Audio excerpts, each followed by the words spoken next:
Hello everyone. Today I have a package that I am very excited for. I was fortunate enough to have Barweer reach out and they sent me this CaDA AMG One for review. Got the links down in the description. I believe my code is good for 14% off, which makes it a fantastic deal if you're interested. Straight away, I respect Barweer's decision to keep the original box when they sent this over.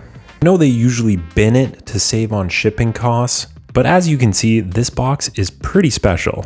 By now you're used to the CaDA glossy embossed boxes, but I still love them. A preview of what's to come on the back, including lights and more RC stuff. We'll see. I am legitimately so pumped for this. My handle is sufficiently cranked, I'm fitting to burst. It's so weird.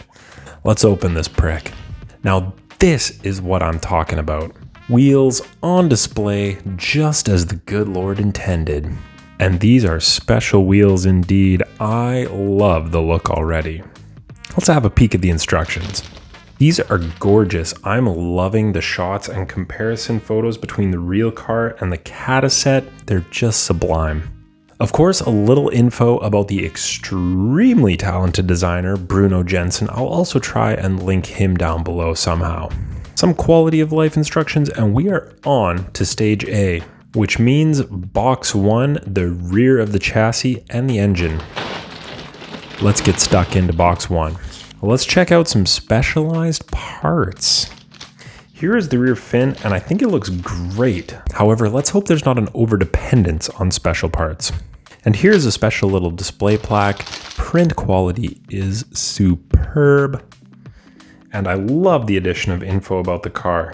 2.9 seconds, Jiminy Christmas, that is quick. Anyway, this is a weird step. Look at this. So as far as I can tell, the only difference between these is the indents. I never in a million years would have thought that would be important. Also, peep this, Grandpa. How many blue pins you see?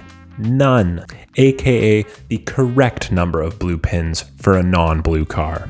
First major assemblies coming together. I must confess, I have little to no idea what I'm building, but it's good fun, right?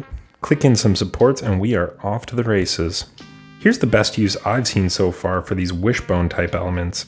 Suspension is on and it looks great and works a treat.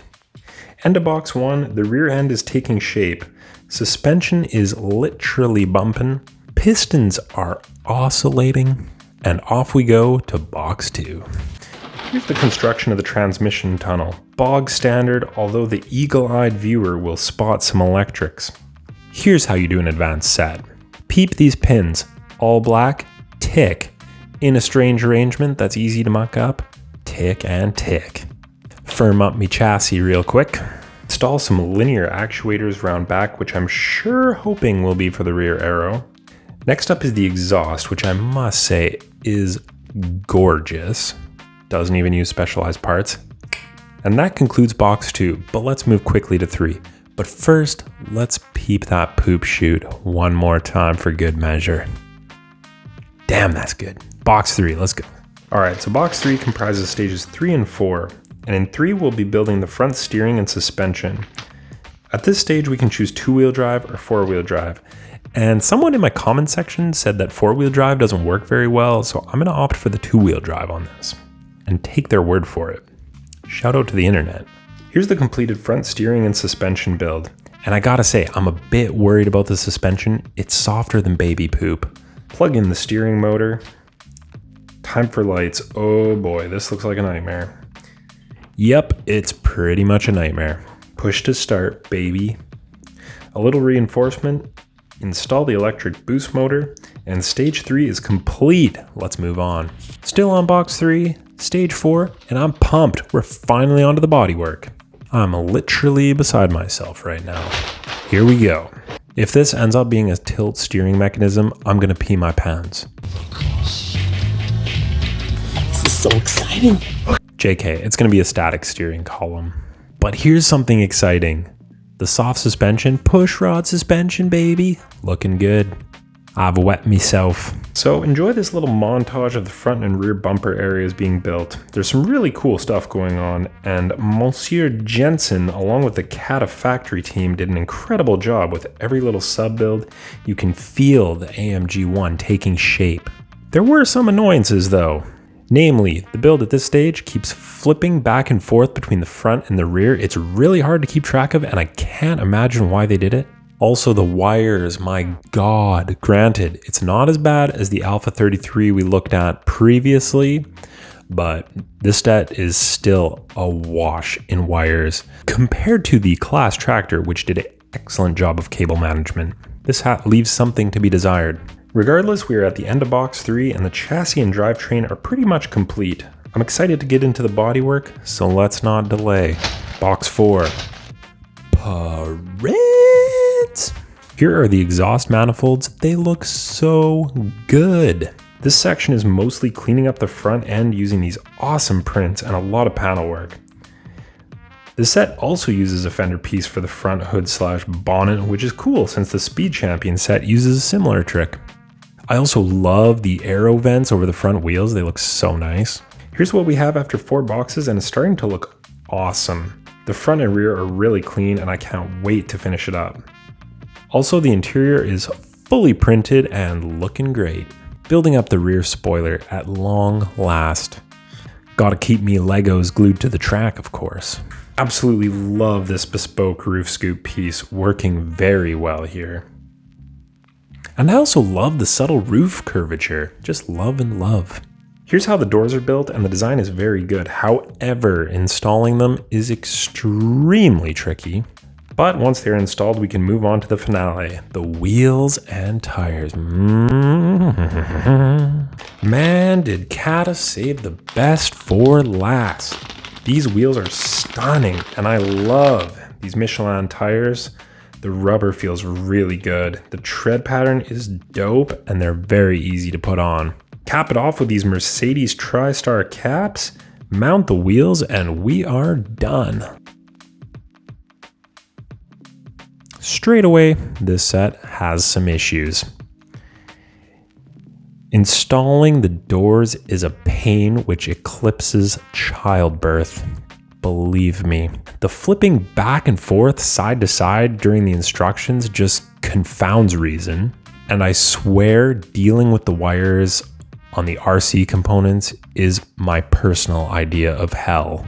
But I couldn't care less about any of those things because this thing is incredible. Let me illustrate. Before you even begin building the set, here's an excerpt from the foreword by the designer. I don't know why, but it illustrates my point. When studying the construction of the actual vehicle, you realize how the chassis, the drivetrain, the suspension are incredibly sophisticated and well thought out, straightforward, but complex at the same time. How to do justice to this car and draft a faithful 1/8 interpretation out of plastic beams and gears in a functional RC toy. It's almost poetic, something about it, it's just very beautiful. And getting stuck into the build, the techniques are very interesting. Some things I've never seen before. I especially love the subtle angle on the exhaust manifold, the way the rear lights came together using regular and upside down building techniques simultaneously, and also the way the front printed grille comes together. It's built upside down and then folded down over the front. It's just magnificent. And how the suspension made me think that it was going to be way too soft, but then they added another suspension element after to make it stiffen up. It's fantastic. And finally, this set is just awesome. Everything feels super premium with it.